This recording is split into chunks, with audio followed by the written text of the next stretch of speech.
sejam muito bem-vindos a mais um evento do Hubble. Meu nome é Eduardo, eu sou da LM Ventures. O Hubble é um hub de inovação focado no mercado financeiro, em fintechs. Nós da LM somos o parceiro operacional, então nós cuidamos do espaço, operamos o programa, cuidamos das startups. E nós temos dois parceiros corporativos, que são o BDMG, que é o Banco de Desenvolvimento de Minas, e a Aulé Consignado, que é o braço de consignado do Grupo Santander.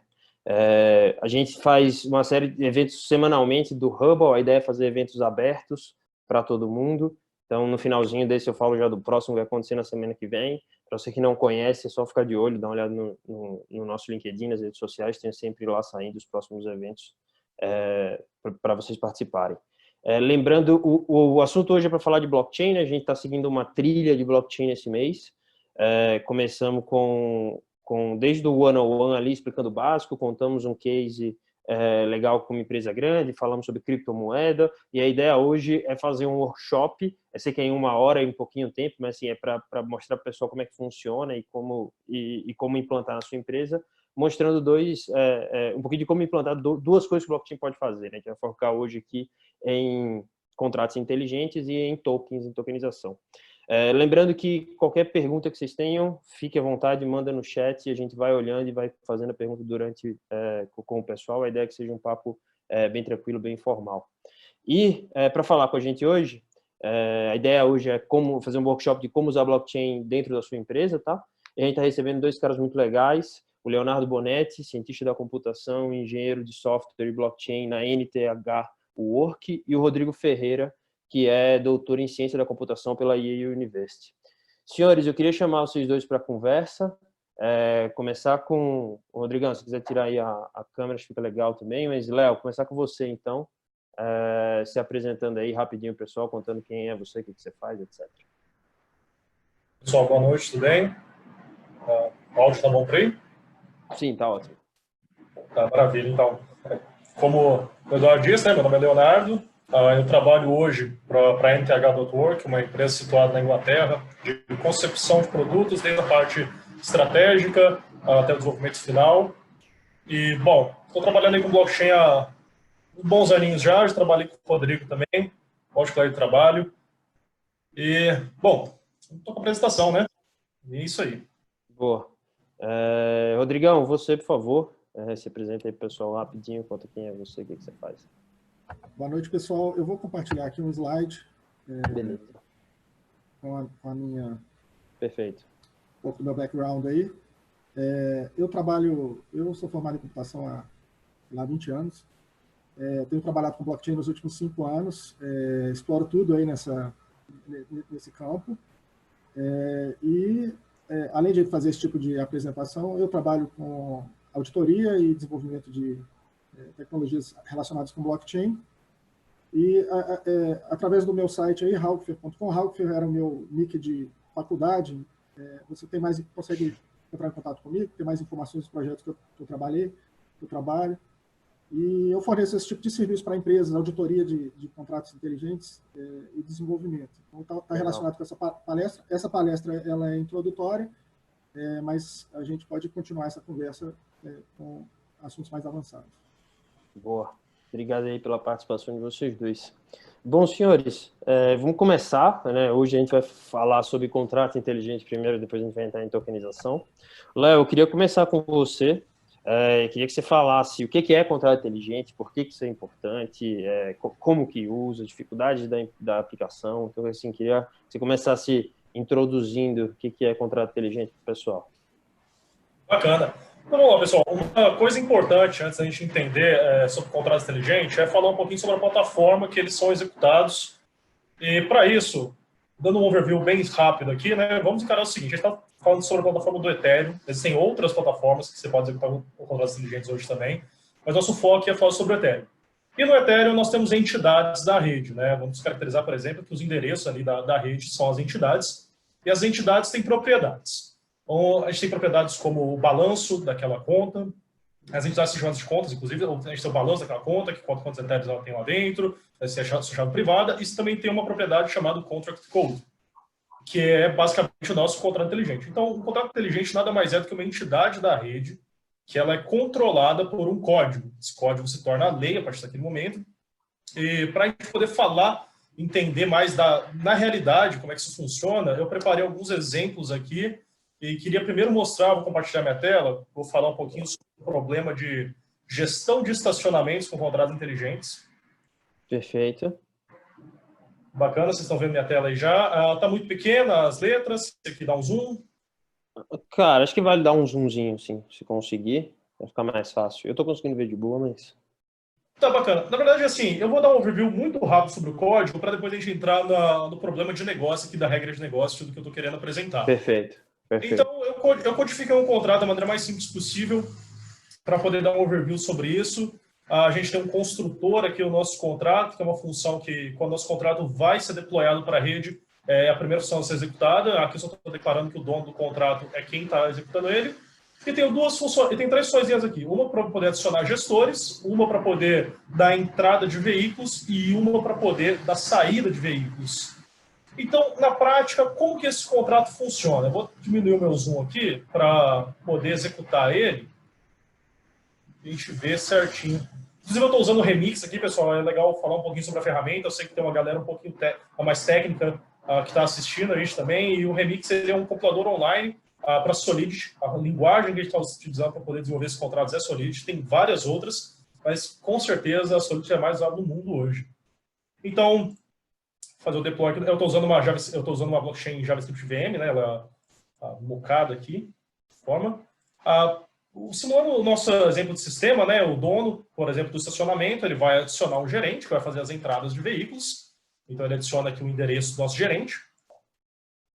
Prontinho, tudo certo. A gente consegue verificar que o endereço está ativo certinho. Ó, ele é um endereço que está válido para poder fazer as entradas. E agora a gente adiciona um carro. A gente vem aqui, coloca o nosso carro, a placa dele, PYE 3345.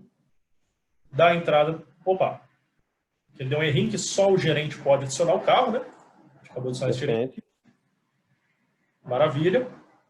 Então a gente pode conferir o nosso ticket de estacionamento. Nosso ticket é o endereço do Ethereum, que nós somos as entidades da rede. Esse ticket aqui ele comprova que ele tem um horário de entrada, não tem um horário de saída. Né? E para mim poder fechar depois essa operação, posso simplesmente vir aqui, eu fecho a operação.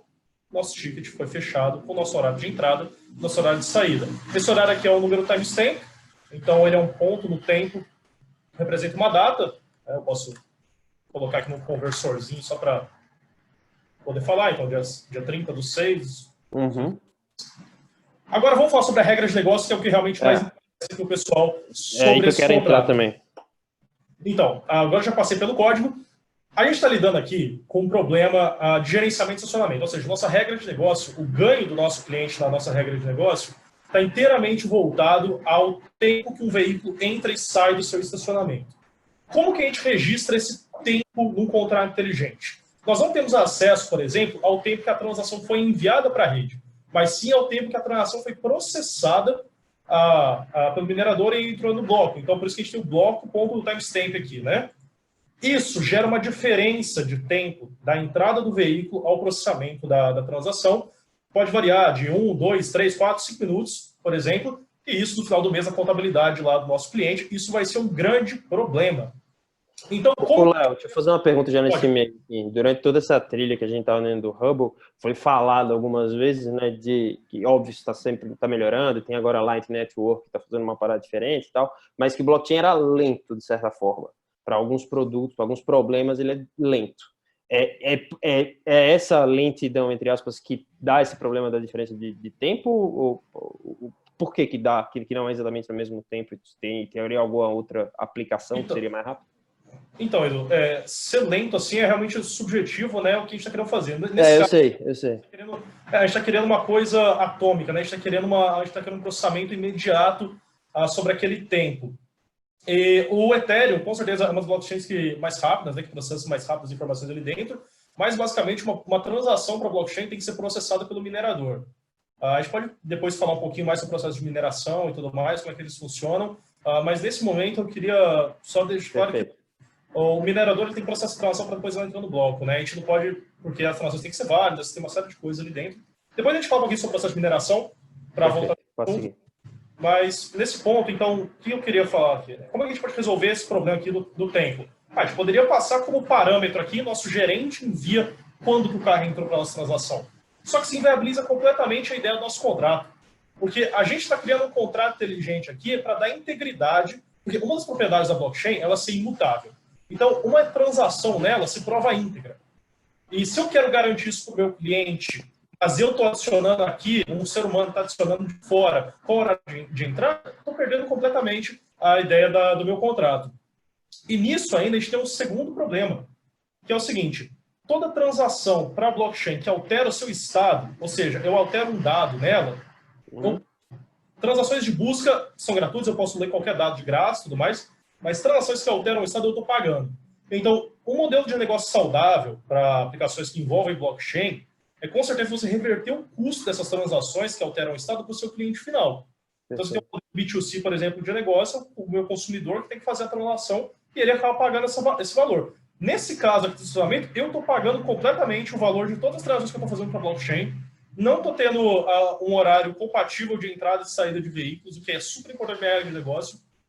E eu comecei dando esse exemplo aqui de como não se usar a blockchain muitas vezes, porque como é uma tecnologia que está muito em foco, ultimamente, muitas empresas, principalmente que solicitam, por exemplo, serviços da EN e tudo mais, que é o serviço que eu presto, querem colocar a blockchain no seu negócio ali para chamar a atenção de investidores, para poder falar que trabalha com uma tecnologia moderna, mas isso se torna, às vezes, um pesadelo para a sua empresa. Porém, a tecnologia tem um propósito, e quando ela é bem aplicada, ela pode resolver várias questões, aí, tanto governamentais, que a gente tem muitos processos hoje para blockchain envolvendo essa parte, dentre outros. O Rodrigo agora vai dar um exemplo, né, sobre um processo mais bem definido, se usar um smart contract, mas eu queria abrir falando isso, né? Em nem todos os casos a blockchain é o melhor cenário. E, bom, vamos lá então para a parte do Rodrigo. Que aí... Rodrigão, o Léo começou dando explicado do que é contrato inteligente e deu um exemplo do que, teoricamente, como não se usar, né? Porque tem um custo aí que atrapalha o negócio e tem um tempo que vai dar uma diferençazinha no fim do mês que faz diferença. Você vai trazer um exemplo agora de uma aplicação que funciona bem com essa mesma lógica do contrato inteligente para o estacionamento, correto? Isso. Na verdade, vocês estão vendo a minha tela aí? Estamos sim. Esse aqui é o exemplo, talvez o exemplo mais básico, mais introdutório de uso de blockchain, que é o registro de documentos na blockchain. Certo. Inclusive, o blockchain foi criado com o Bitcoin. O primeiro bloco do Bitcoin continha uma mensagem tirada se não me engano, do New York Times. E isso está lá, está registrado e fica como prova de que o Bitcoin aconteceu após aquela data. Então, esse exemplo aqui é um contrato que serve para registrar documentos. Você, por exemplo, tem uma música, uma letra de uma música, ou uma patente, né? E você quer... você pode ir até um escritório de algum registro, o escritório governamental de registro, e fazer o registro daquele documento, ou você pode registrar no blockchain. Eu não sei como está hoje, mas muito provavelmente já tem validade jurídica. Então, aqui, dentro do espírito do workshop, eu vou dar uma passada rápida aqui no que o contrato faz, mas é basicamente isso: você conseguir registrar um documento, e isso está registrado lá. E aqui nesse contrato eu também contemplo a coleta de uma FII. Você paga uma taxazinha, como se fosse um cartório digital. Aí. Você paga uma taxazinha, registra o seu documento e ele fica registrado. Então, aqui dentro do contrato, o contrato você escreve ele em Solidity, como o Léo estava falando, e você publica esse contrato, que ele demonstrou aí. Na publicação do contrato, é chamado construtor, né? Então, nesse contrato aqui, a pessoa que publica o contrato vira o administrador. Diferente do Léo, que você tem vários administradores, aqui nesse caso eu simplifiquei e coloquei apenas um administrador. E na hora que é criado o contrato, você define também a FII, que seria o tanto que a pessoa tem de pagar para registrar um documento usando esse contrato. Então, aqui, nesse momento, você já inicializa essas duas variáveis aqui, que é o endereço do administrador e a FII tem que ser paga. Aí o método principal aqui desse contrato é essa função register document. Como que a gente faz isso? Numa linguagem de programação que não é de blockchain, você provavelmente passaria o documento aqui como parâmetro, um stream de bytes, né? Um array de bytes. Uhum. Isso é muito caro para o blockchain. É um dado muito grande. Então, normalmente, o que a gente faz é aplicar uma função de hash a esse dado, que é uma função que identifica unicamente aquele dado, e a gente publica, ao invés de publicar o documento, você publica esse hash, que, no caso aqui, é um vetor de 32 bytes. Então, o que essa função faz? Primeiro, ele pega o chamador dessa função, a pessoa que está interagindo com o contrato inteligente, que é o registrado, a pessoa que está registrando. Ele pega o horário de processamento daquele bloco, que vai identificar a hora em que aquele documento foi registrado. E pega o MSG velho, que é a FII que a pessoa que está interagindo com o contrato está pagando nessa transação. Ela faz a chamada dessa transação register document, passa o hash do documento que ela pretende registrar. E aí, o que acontece? Primeiro, o contrato verifica que aquele documento nunca foi registrado. Aquele hash não está contido no contrato. Por motivos óbvios aí, né? Você vai inserir no banco de dados, você primeiro verifica se já não existe, né? Às vezes não faz sentido inserir duas vezes. Então, ele também valida se a FII paga equivale à FII que foi registrada no início aqui, né? Quando se construiu o contrato.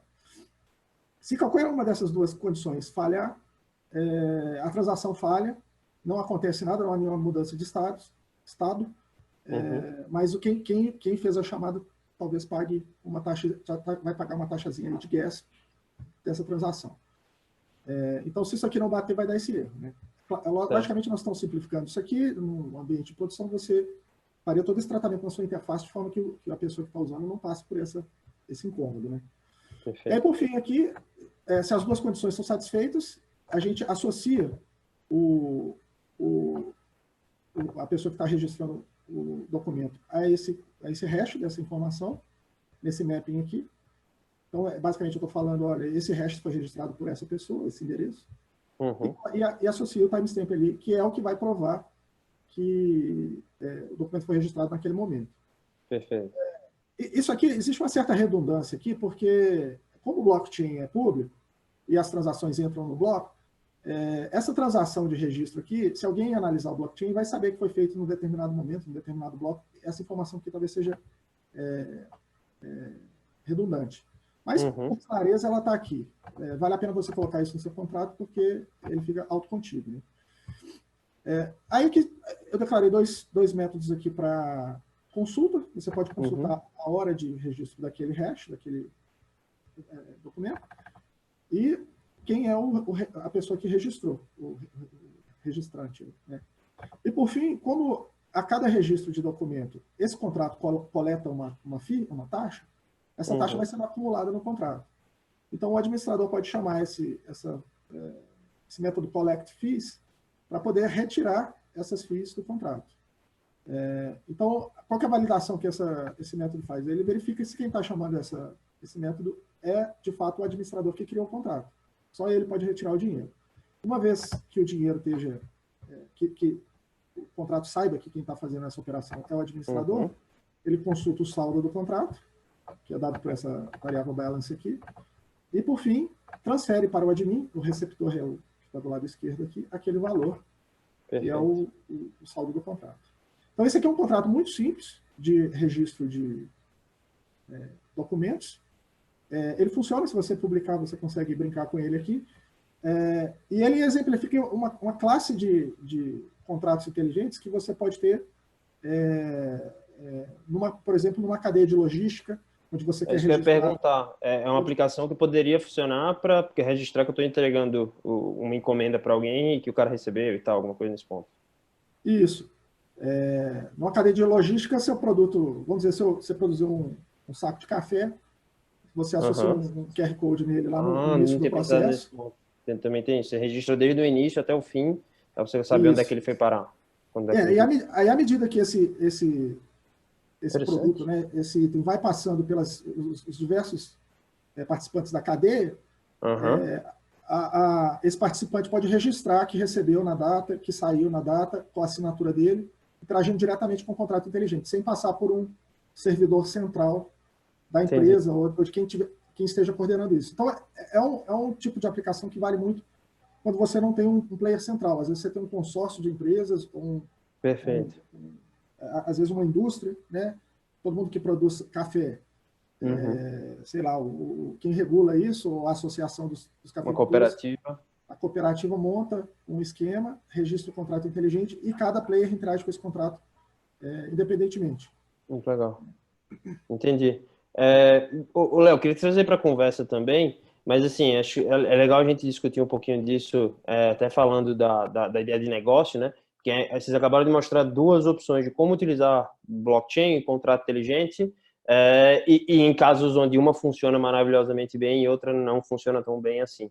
Eu queria que vocês falassem um pouco como que vocês enxergam essa feature não, né? Mas como vocês enxergam o contrato inteligente e em que momentos assim que vocês acham que são mais que ele passa a ser útil, que é mais fácil de usar, que ele realmente traz a eficiência do que ele promete? Tá, comigo então. Bom, Eduardo, assim, existem infinitos modelos de negócio onde o contrato pode ser bem aplicado. Porém, tem que levar em consideração algumas coisas. Que é o seguinte, por que você usa blockchain hoje? Para integridade de dados. Né? Então, sistemas que prezam uma integridade absoluta de dados é interessante. Um robô de trade, por exemplo, que eu tenha, que eu quero declarar para os usuários todas as entradas que eu fiz, aquilo precisa de muita integridade, vale a pena. Né? Um financeiro, as próprias criptomoedas, vale muito a pena, tem que garantir que eu transferi dinheiro para você ou não. Um sistema de produção, por exemplo, de automóveis. A fábrica de automóveis, por aí você precisa, você quer garantir que eu produzi aquele carro naquele tempo e tudo mais. Nesse caso, por exemplo, utilizar um tempo com a margem de 2 a 3 minutos não é tão impactante. Perfeito. Como eu disse, o tempo é subjetivo, né? Perfeito. Porque é o seguinte, blockchain é caro. Primeiro, por exemplo, o storage que nós utilizamos aqui para poder armazenar as informações do nosso contrato, isso é caro, igual o Rodrigo chegou a falar. Então, assim, e se você não conseguir reverter esse custo, igual eu tinha falado, para o seu cliente final, isso pode te pesar muito para a implementação do contrato. Em contrapartida, se eu quero um sistema, por exemplo, que necessita dessa integridade toda, é muito mais barato eu usar a blockchain do que eu ter um sistema ali que eu tenho que ficar fazendo uma série de snapshots do meu banco de dados, uma auditoria, salvar isso em algum local específico, sabe? E tem um processo burocrático muito grande para prover integridade de dados sem a blockchain hoje. Certo. Então, onde eu pensaria, por exemplo, em um sistema de contratos inteligentes muito eficiente? Por exemplo, que eu falei, produção de veículos, ponto de trabalho, ponto e horário de trabalho, por exemplo, se você achar que é útil, porque ponto e horário de trabalho também eu acredito que 2, 3 minutos não é uma coisa que seja impactante. Perfeito. Então, banco de horas para funcionário. Banco de horas para funcionário eu acho a melhor ideia possível, porque hoje muitas empresas usam uma planilha ali de horas e isso é facilmente mutável para quem tem acesso à planilha. Isso gera inúmeros processos, inclusive por parte de funcionários e pela empresa também. Então, a blockchain nesse cenário, além de resguardar a empresa, provém confiança para o funcionário que está fazendo aquilo funcionar. Né? Então, pense nesses cenários. Né? O custo, ou ele é revertido para o seu cliente final, ou ele vale a pena para você, e você tem que ter um processo de integridade muito claro ali, onde você quer implementar isso. Perfeito. Rodrigão, qual é a tua visão nisso? Se eu puder complementar o que o Léo falou, claro. Integridade é interessante. Eu ia falar transparência. Uma das coisas muito importantes é transparência. Você poder, se você tem uma criptomoeda, você sabe exatamente onde aconteceu as transferências de valor e tudo ali soma, os créditos e os débitos fecham em zero, né? Mas vai um pouco além de transparência, mais integridade mesmo, porque hoje em dia você tem algumas técnicas como Zero Knowledge Proofs, né, que você consegue garantir a integridade dos dados sem fornecer acesso aos dados. Perfeito. Tem várias moedas aí hoje que trabalham com esse conceito e que oferecem transações privadas, mas que ao mesmo tempo não cria moeda do nada, né? Uma coisa é essa. A segunda aplicação importante é a descentralização, né? Aplicação não, propriedade da sua aplicação, né? Que você queira ter, que é você remover o intermediador, o middleman, né? Você por exemplo, se você tem uma plataforma de rede social, não vou citar nomes aqui, mas você passa pelos servidores daquela plataforma, que vai ter acesso aos seus dados, vai vai colocar propaganda, etc., você está dependente daquilo ali, né? Você está quase que refém daquela plataforma. Você poderia ter uma plataforma de rede social descentralizada, onde as pessoas interagem com um contrato inteligente e não tem ninguém no meio. Então, as próprias pessoas que participam daquela rede ali podem definir se vai ter ou não vai ter anúncios na plataforma, se vai ser pago, se não vai ser pago. Cada um pode rodar o seu próprio nodo, né? Se estiver rodando em cima do Ethereum, você roda o seu nodo do Ethereum, você pode coletar as fees, você pode ser minerador. Essa descentralização é o killer app do blockchain, né? Perfeito. E no caso da empresarial, é mais quando você tem assim, um consórcio de empresas, etc., que querem colaborar. Às vezes até empresas que competem, né? Mas querem que a indústria passe assim, essa transparência para fora. Né? Se você só tem uma... Tem uma blockchain privada minha e fazer como o Léo comentou do controle de ponta, né? Aí ele funcionaria muito bem. Tendo numa blockchain privada, onde só minha ninguém tem acesso. Então, aí que tá. Se você é uma empresa e quer implantar isso, talvez a blockchain seja o caminho mais rápido, mas talvez não seja a melhor solução. Certo. A blockchain, quando a gente fala blockchain, a gente está juntando uma série de conceitos num vaso só, né? Num bucket só, né? E, às vezes, o que você precisa não são todos. Às vezes, você precisa só de redundância de dados, às vezes, você precisa só de assinaturas digitais. Então, pode ser que você possa ter um banco de dados centralizado, mas com redundância. E aí, talvez, você possa eliminar FIIs, você torne a sua operação mais barata. Então, o blockchain, como o Léo falou no começo, é um hype. Todo mundo quer pôr isso, porque... né? Mas não necessariamente é a melhor solução. É um computador... O Ethereum, a máquina do Ethereum é um computador muito caro. Então, ele tem que ser bem aplicado, eu sempre falo isso. Só um ponto ainda nesse assunto, você falou sobre coisas descentralizadas, né? Como a gente estava conversando mais cedo, né? Eu já tenho, acho que, fundos de investimento, né? Trabalhando dessa forma, e exchange, né? Bolsas, aí que é exchange de cripto, etc., mas bolsas também trabalhando como uma exchange descentralizada, correto? Isso. Está acontecendo aí de 2 anos para cá uma verdadeira revolução, que a gente chama de DeFi, né? Decentralized Finance. Legal. E que é basicamente, começou-se a replicar todos os produtos financeiros que a gente tem no mercado tradicional dentro do blockchain, sem middleman, né? Sem um atravessador ali que coleta FII, etc. E hoje você tem exemplo de exchanges, você tem exemplo de pools de liquidez, né? Liquidity pool, que são uma coisa que foi inventada pela indústria, que permite você fazer troca de valor, né?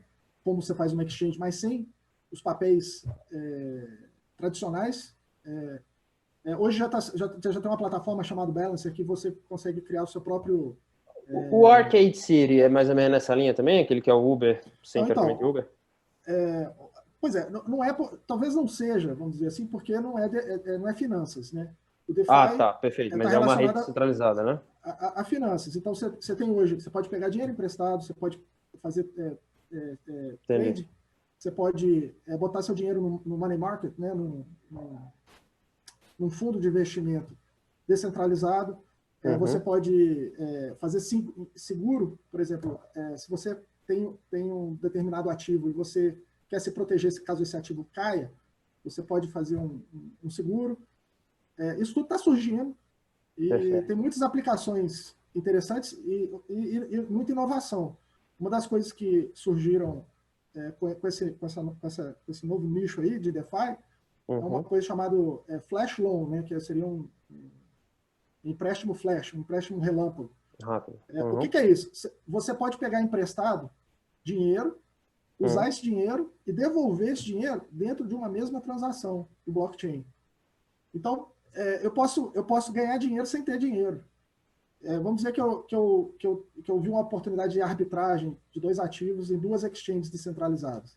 Eu posso pegar emprestado, vamos dizer, 2 milhões daquele ativo, fazer a arbitragem, devolver e ficar com Tudo numa mesma transação. Tudo numa única transação do Ethereum. Não.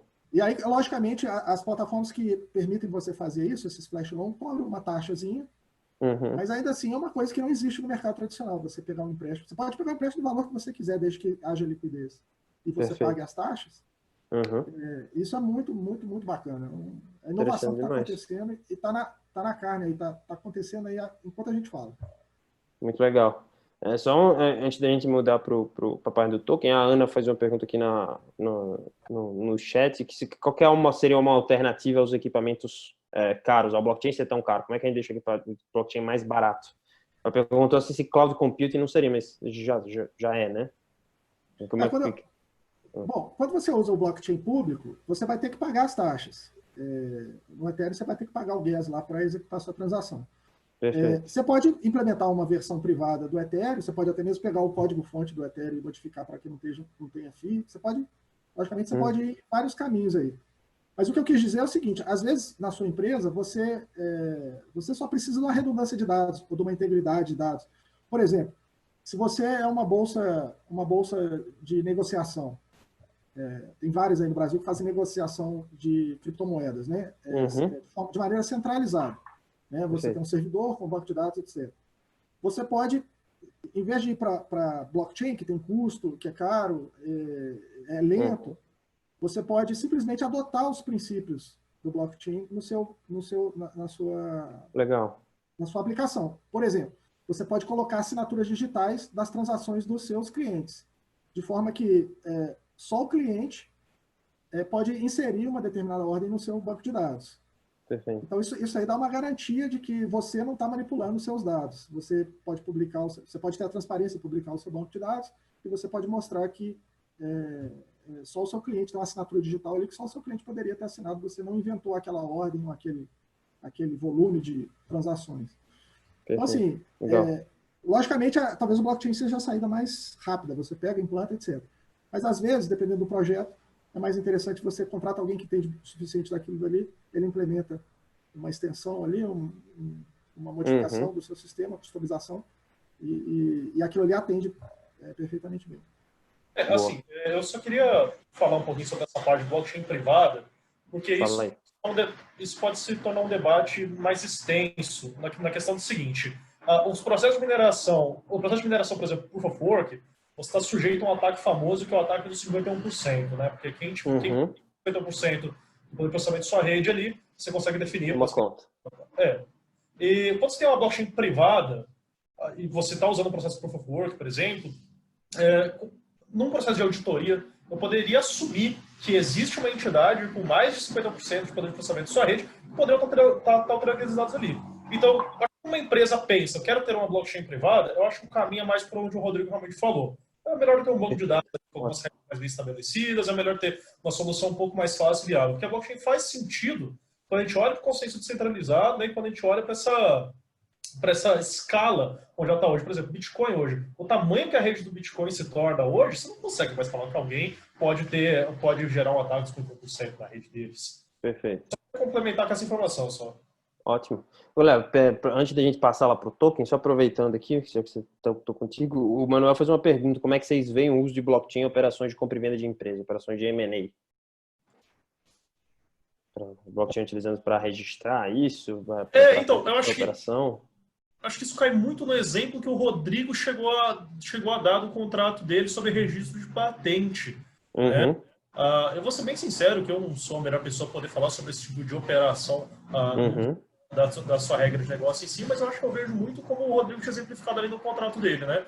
Uma questão de registro de patente ali e tudo mais. Você consegue registrar aquilo, tá ali, tá na blockchain, tá gravado, tem todas as informações. Eu não sei se está acontecendo, mas faz todo sentido. Na verdade, dá para ir um pouco além. Eu não sei exatamente em que nível que ele perguntou o M&A, né? Porque você pode estar no livro jurídico, você pode estar no livro operacional, mas um projeto que eu trabalhei recentemente, um contrato inteligente, era um contrato que fazia securitização, que é basicamente você tem um bem e você quebra aquilo em ações, um bem não tangível, nesse caso aí vamos dizer uma empresa, e você transforma aquilo em ações, né, que podem ser negociadas e uma ação você pode trocar pela outra. E aí dentro do contrato inteligente você pode colocar as cláusulas que você tem num contrato um contrato corporativo mesmo. Aquelas regras de drag along, tag along, como que você vai fazer diluição de ações. Isso tudo você pode colocar dentro do contrato. E aí, o M&A aí, quer dizer, você vendeu uma empresa, uma vez que você tokenizou a empresa, né, você pegou aquela empresa ali e falou, olha, vai ser um token no Ethereum e as ações estão aqui, os holders de ação são esses caras. Você documenta no seu contrato inteligente quais são as regras e aí entregou aquilo ali, entendeu? Aí, se você quer vender, você sabe qual é o contrato, você sabe qual são as regras, você interage com o contrato e vende as suas ações. A pessoa está falando aqui em due diligence, faz todo sentido você fazer due diligence, ajuda na due diligence da operação. A parte de transparência? Isso, exatamente, e do registro das informações. Ícaro, você está aí, cara? Se quiser dar uma opinião, fica à vontade, enquanto a gente está nesse assunto. Essa questão do M&A, operacionalmente, né, do ponto de vista técnico e de tecnologia, sim, é possível você registrar e consolidar uma operação de M&A em uma blockchain. Tá. Você pode passar todas as regras do contrato de M&A para dentro de um smart contract e ele vai se executando à medida que as condições ali foram definidas. Só que o problema é que a validade jurídica de uma operação de M&A ainda é dependente de registro em junta comercial. Então, por mais que você tenha um smart contract fazendo tudo, no final das contas, você ainda precisa ir na junta comercial para fazer alteração de CNPJ e alteração de registro. Você ainda precisa dos livros de registro de ação, por exemplo, se for uma SA capital fechado. São livros físicos, lá, anotar no livro o que é que você está fazendo. Ainda tem uma burocracia. Assim. Entendi, perfeito. Cara, brigadão, velho. Valeu aí por tirar a dúvida. Ícaro que é parceiraço nosso, já fiz também um evento nesse mês. Bom, pessoal, se vocês tiverem mais perguntas sobre o contrato inteligente, vai mandando aí no chat, no chat, no fim do papo, hoje a gente tentar voltar nesse assunto. Mas, senhores, eu queria que a gente fosse para token, para a gente falar também sobre isso. A ideia aqui é falar sobre as duas coisas. Léo, eu queria te chamar para conversa novamente. A gente vai com você, depois a gente passa para o Rodrigo. Mas explique o que é o token, o que é essa tokenização, como usar, para que serve, quais as aplicações. A bola está contigo.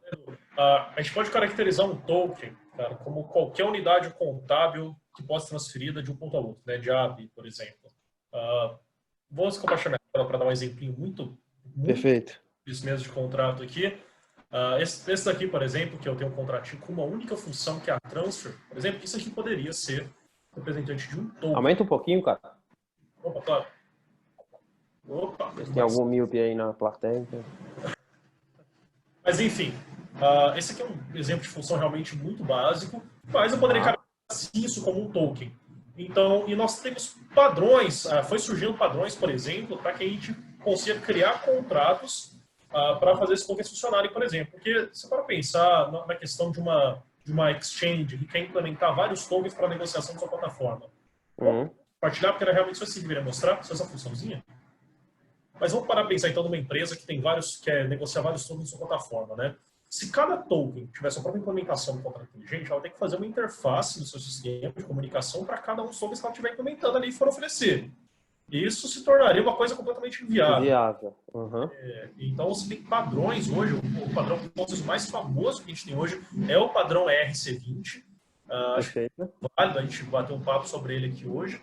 Beleza, antes de entrar no ERC20, dá um passo atrás. Você falou que o token é uma unidade de valor, né? Monetária, uma unidade contábil, sim. Pode ser transmitida de um ponto a outro. Então isso serve como uma... Desculpa a pergunta, sou muito imbecil, mas serve como uma moeda, então? Sim, mas eu acho que hoje uma das melhores propriedades de um token é você criar os non-fundable tokens, né? Então, tokens assim que não tem realmente um valor financeiro ali dentro, mas eles são por algum motivo de representatividade. Eu lembro que na hora dos contratos inteligentes eu tinha falado sobre um contrato para poder calcular horas extras, mas seria um token. Né? A minha empresa tem um token ali, quando o meu usuário vai fazer as horas extras, eu vou entregar um tokens para ele. Depois ele pode trocar esses tokens por férias ou algum pagamento adicional ali dentro. Sabe? Então, o token que não tem um valor monetário é os cases que você acha que são mais interessantes até para a galera começar a implementar.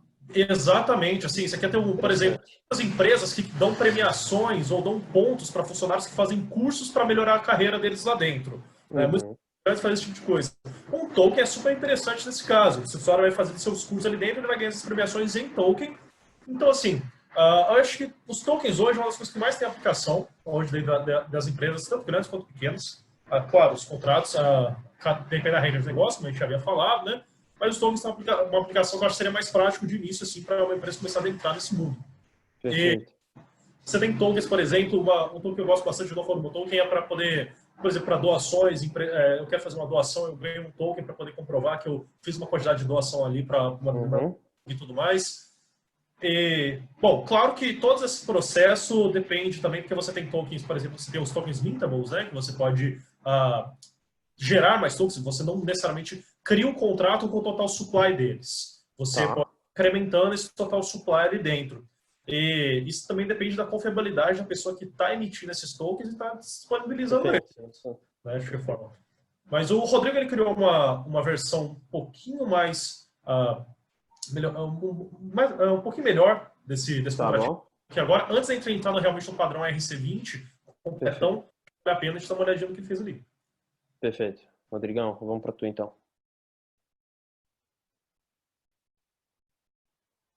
Peraí. Está mutado. Desmutei. Pronto. Na verdade, é uma melhoria muito pouco em cima do Léo. Tá. Mas é um pouco mais concreta. Ela implementa o RC20, exceto as operações que você delega a terceiros, né? Perfeito. Então, o RC20 ele contempla você permitir que uma outra pessoa faça uma operação até determinado valor no seu lugar.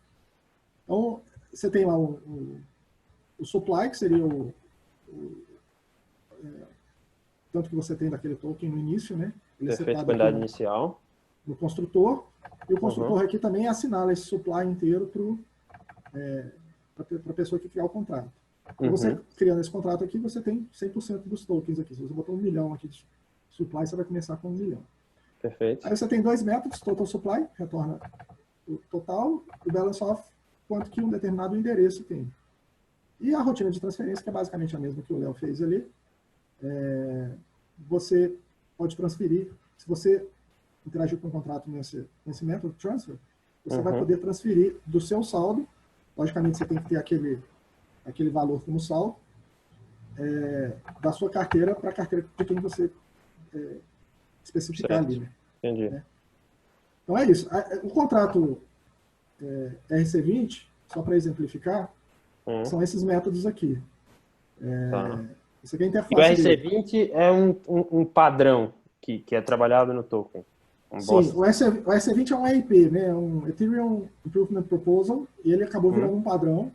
Todo mundo usa o RC20 para tokens fungíveis, né? Você tem os NFTs, que são os tokens não fungíveis, que aí você tem o padrão 721. Tá. Mas é análogo. Você tem uma interface, você tem um EIP para o 721 também. O não fungível é aquele que só tem um, né? O mais conhecido exemplo aí é os CryptoKitties, né? Você tem um gatinho digital, cada gatinho é diferente do outro. Já o fungível é aquele que você troca, é tudo igual, né? Pelo menos em teoria é tudo igual. Então, tá vendo?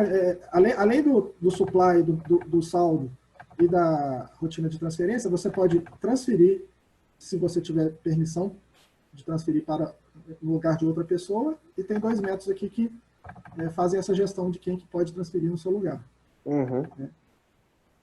Basicamente isso. E aí, complementando o que o Léo falou, hoje em dia isso aqui é usado para tudo no Ethereum, né? Você tem os tokens, não só os tokens relacionados a ICOs, né, e utilidade em plataformas, etc., mas você tem tokens de stablecoins, né, que são aquelas moedas que são 1 para 1 com dólar, ou 1 para 1 com real. Perfeito. Essa é uma pergunta que eu ia fazer. Então, mesmo se o meu token tiver valor monetário ou não, utilizando dessa forma, vai funcionar tranquilamente. Isso aqui é a interface. Então, por exemplo, Perfeito. Se eu faço uma exchange e eu vou permitir a troca de tokens do padrão RC20, eu vou trabalhar com essa interface aqui. Entendi. Agora, como que o token tem valor e como que as pessoas dão valor ao token, isso aí está relacionado a como que esse contrato, como Foi o criado modelo lá. de negócio por trás do token, né, e como que é implementado esse contrato. Né? No caso do stablecoin, normalmente você tem um para um depósito bancário confirmando que, né, se você tem em circulação ali 10 milhões de reais, você tem que ter 10 milhões de reais no banco. E de maneira ideal, você vai ter alguém auditando, comprovando aquilo ali para você, um terceiro, né, uma empresa de auditoria.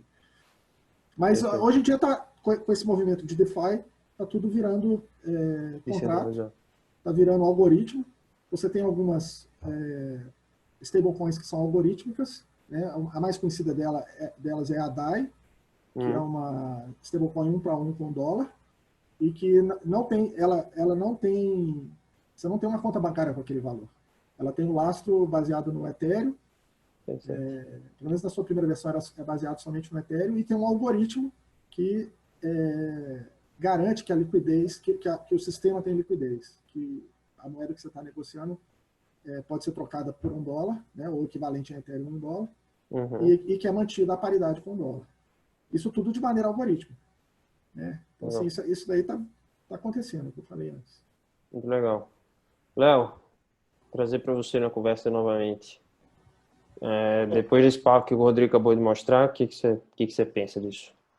Eu ia falar realmente sobre essa parte aí de você poder alegar funções e tokens para terceiros, né, que é o complemento ali do RC20. O Rodrigo chegou a mostrar a interface. Eu vou compartilhar minha telinha aqui de novo só para poder falar sobre essas funções. E, bom, as funções que a gente acabou não exemplificando no caso acabam sendo a Approve, a Allowancy e a Transfer, né, exatamente. Bom, basicamente é o seguinte. Aumenta um pouquinho, vai. Claro, vamos lá então. Digamos, por exemplo, que eu estou fazendo um fundo de investimento. Que eu Léo, aumenta a letra. Boa, agora foi, desculpa. Pode ser. Foi. Digamos que, por exemplo, eu estou arrecadando fundos aqui para o meu. Estou lançando meus fundos e quero permitir que terceiros vendam os meus tokens. Então, eu tenho uma conta que tem 1000, por exemplo, tokens Léo. Eu permito que você, Edu, venda 10, o Rodrigo venda 10, mas eu posso aprovar isso para que terceiros trabalhem em cima desse token, né? Então, assim, o token RC20 não necessariamente vai ter só essas funções, ele pode ter mais do que isso. A gente vê o próprio Open Zeppelin, por exemplo, você vai ter tokens burnables, né, que você pode destruir seus tokens. Igual eu dei o exemplo de uma empresa que dá tokens para um funcionário por hora extra. Quando o funcionário vende os tokens da empresa, a empresa pode destruir aqueles tokens. Burnable ali dentro, pode ter um token mintable. Não necessariamente a função tem que ser dessa maneira. Quer dizer, ele tem que ter essas funções que a gente está mostrando aqui, né? Tem uma função total supply, balance off, approve, allowance, transfer from e transfer. E, bom, isso aqui é basicamente um padrão RC20, é um padrão que facilita muito na hora da implementação de adesão de novos tokens no mercado e tudo mais, mas como o Rodrigo falou, né, o valor de um token, ele depende essencialmente da regra de negócio da que o cara quiser fazer. Alguns tokens têm lastro no dólar, mas é isso, o padrão RC20 realmente não foge muito disso, é bem simples. Legal. Acho que era isso que eu comentar sobre isso. E ainda nesse ponto, cara, como um negócio que a gente estava conversando mais cedo, né, sobre esse token que não tem valor, que eu achei muito interessante, o que você estava me contando foi da tokenização do crédito de carbono, né? Como é que funciona isso? Isso. Então, hoje eu estou fazendo um projeto, uma empresa chamada VShare, né, junto com a Nissan, por exemplo, e o token de crédito de carbono é basicamente um token ali que você vai dar para uma empresa que está reduzindo o nível de emissão de dióxido de carbono na atmosfera. O projeto que a gente está fazendo sobre a VShare hoje é para gerar uma frota de táxis elétricos aqui em Belém do Pará. A gente está implementando o projeto agora, também na Califórnia. Legal. E vai começar por Belém. Por exemplo, a Nissan, a gente vai trabalhar com os carros elétricos deles. E no momento que um carro elétrico se desloca de um ponto A a um ponto B, a gente registra todas as informações em uma blockchain própria. A partir do registro das informações da blockchain, a gente consegue calcular o quanto um carro elétrico ou a frota de carros elétricos diminuíram sua emissão de dióxido de carbono na atmosfera, e para isso a gente dá um token para eles. Né? Que animal. Carbono. Hoje. Mas basicamente para isso, por exemplo, a gente precisa de uma integridade de dados para saber que aquele carro realmente se deslocou de um ponto A ao ponto B. Nesse ponto, a blockchain faz toda a diferença. É um projeto que hoje o coração dele realmente é a blockchain. Nesse ponto. Que legal, que animal. Pessoal, a gente está entrando no final. Se tiverem perguntas, vocês vão fazendo aí no chat, tá? Eu queria continuar nesse ponto ainda, de cases que vocês acham interessantes, né? A gente falou sobre token para funding, o ICO ficou com uma fama muito ruim depois de tudo que aconteceu, mas assim, eu já vi gente fazendo funding, já vi gente levantando dinheiro e o negócio funciona. A gente falou desse token sem valor e falou agora do sem valor monetário, né? Seja por hora extra, como esse para o crédito de carbono. Que outros cases, seja de token ou seja de contratos inteligentes, vocês estão vendo as pessoas trabalhando por aí que faz sentido, que vocês acham interessante mencionar? Edu, falando aí de ICO, cara, agora eu falei um pouco aí desse movimento de DeFi, agora estão surgindo novas formas de fazer o ICO. Uma delas é usando uma plataforma, acho que eu mencionei aqui antes, a Balancer, que é uma plataforma para quem usa, é uma plataforma de fundos, né? Você coloca seu dinheiro ali, cada fundo tem um percentual de tokens diferentes, né? Por exemplo, você pode ter um fundo que é 30% Ethereum, 30% BAT, 30% DAI, mais 1% alguma coisa, né? 10% alguma coisa. Para quem usa é isso, é um fundo indexado ali, né? Eu boto meu dinheiro mas é uma opção de fundo ou são vários fundos? Eu escolho o fundo que eu quero. Eles têm vários, você pode até criar o seu mesmo lá. São pools, né? Perfeito. São pools e a galera vai botando grana, ele já tem aquele percentual, não tem uma gestão ativa, fica aquele negócio fixo lá. O algoritmo mantém o percentual. É porque é o seguinte, se você tem um fundo acho que indexado o nome disso, né? Um fundo indexado na vida real, você coloca o seu dinheiro lá e você paga FIIs para os administradores manterem aquele percentual. Exatamente. No caso da Balancer é diferente. Você coloca o dinheiro lá e você recebe, porque o fundo é balanceado pelas oportunidades de arbitragem que existe de um fundo para o outro.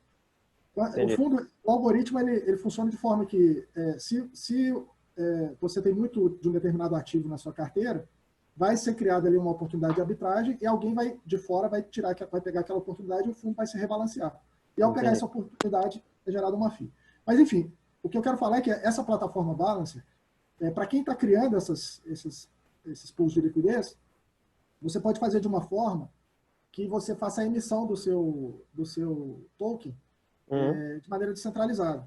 Então, inicialmente a gente tinha os ICOs, aí no ano passado rolou um esquema de listagem em exchanges, né? Você passou a fazer o ICO do seu projeto dentro de uma exchange, deixou o preço regular ali dentro. E agora está vindo uma terceira onda, que é você listar o seu token dentro de uma liquidity pool. E aí você coloca as regras lá, e como você é o emissor, você mesmo rebalanceia ali o pool, né? E quem tiver interesse, procura. A Balancer tem alguns artigos no Medium que explica exatamente como é. Eu também não sei te falar em detalhes, mas eu sei que está vindo essa nova onda aí. Legal, que interessante. Dá uma olhada, que é um negócio que, assim, acho que a ideia de você fazer um token, conseguir levantar a grana, abre a porta para muita gente, né? Pode ter gente com um puta projeto legal, sei lá, tem no Brasil aqui mesmo, no Pará, em algum lugar assim, que não tem acesso à grana e através do token ele pode fazer, mas o ICO pegou uma forma muito ruim por tudo que aconteceu, né? Assim, foi um negócio que saiu do controle, deu muito problema. Né? Perfeito. Esse é descentralizado, então tem um pouquinho mais de... Lógico que no final você está confiando na empresa, né? Se os caras ali forem picareta, você vai perder seu dinheiro de qualquer forma. Perfeitamente. Agora, a outra coisa que eu queria falar é o seguinte, o Léo mencionou o Open Zeppelin aí, uma coisa muito importante com contratos inteligentes é a parte de auditoria, porque no ambiente descentralizado você tira o middleman, né, a pessoa que está no meio ali, mas você coloca um contrato inteligente que pode ter bugs, pode ter vulnerabilidades que podem ser exploradas. Então, esse Open Zeppelin é uma biblioteca. Quem vai mexer com tokenização, eu sugiro muito se basear nessa biblioteca, porque ela é auditada por várias pessoas e usada por vários projetos. Então, é só acessar a Open Zeppelin no GitHub e lá você começa a se informar como faz. Muito legal. Senhores, teve uma pergunta aqui no chat, o Andrezão, que é parceiro de vocês também, parceiro nosso lá da Mitoses do Hubble, do Blockchain BH, respondeu aqui, mas o Euler perguntou qual é a perspectiva que vocês têm para aplicação no setor público financeiro brasileiro, seja de token, seja de contrato inteligente. O Andrezão respondeu aqui que o TCU e o RFB vão aplicar.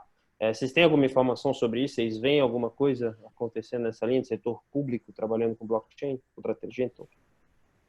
Eu vou ser bem transparente nesse ponto. Eu não acompanho muita parte dos setores públicos que estão aproveitando a blockchain hoje, mas já escrevi um artigo sobre essa parte da tokenização e do blockchain para transações públicas, porque apesar da gente ter toda essa tecnologia do Bitcoin, por exemplo, que é a ideia de você usar pseudônimos para trabalhar, porque o anonimato era uma ideologia muito forte pelos conceptores da tecnologia, transações são completamente... É uma grande máquina de estados, né? Então, para uma coisa tem que acontecer, você tem que passa por um, passa por outro, você tem um tracking ali geral de todas as transações, então você consegue ver exatamente para onde o ativo está indo. E isso aplicado a governos, principalmente, você consegue ter um esquema de combate à corrupção muito forte ali dentro. O André até me mandou mais mensagens aqui, né? Mandou um link aqui bem legal, uma reportagem bem grande. Mas realmente, essa parte da transparência do governo que eu queria dar uma ressaltada, né? É um troço que eu acho que faz todo sentido, todo mundo aqui vai concordar, né? Que é um negócio que, por trazer transparência, por trazer segurança, por não poder ser hackeado, é um negócio que faz todo sentido para o setor público.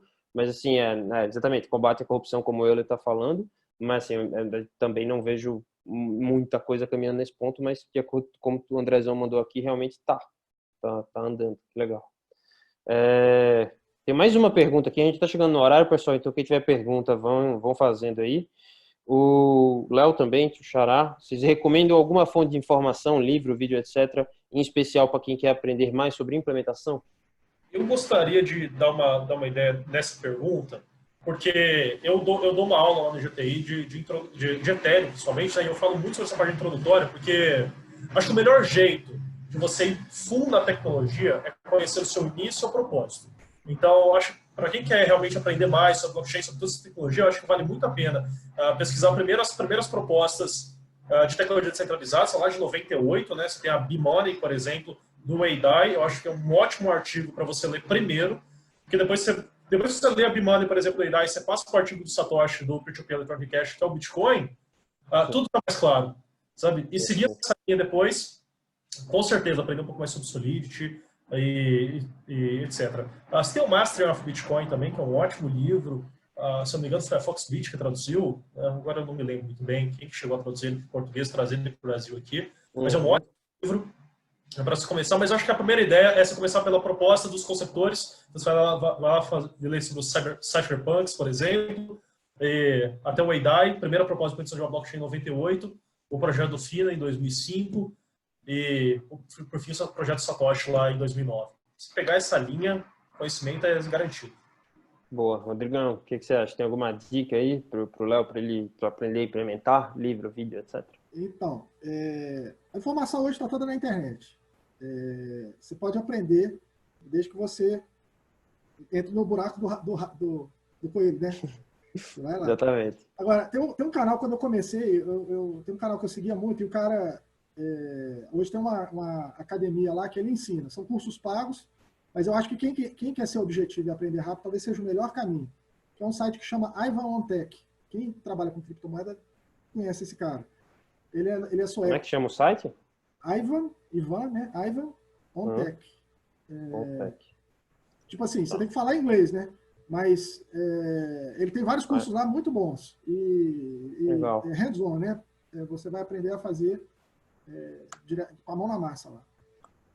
Muito legal. Quem tiver interesse em olhar, acabei de colar aqui. Eu não fiz os cursos, eu sigo o canal, o cara é bom, há muito tempo eu sigo ele, e eu aprendi pesquisando na internet, estudando Wikipedia, manual de moeda, acompanhando notícias, é por aí que vai. Muito massa.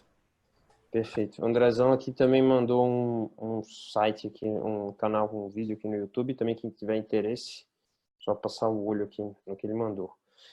Pessoal, senhores, eu vou dar um tempinho aqui, ó, André mandou o canal do Ivan no YouTube, quem quiser olhar também está aqui no chat.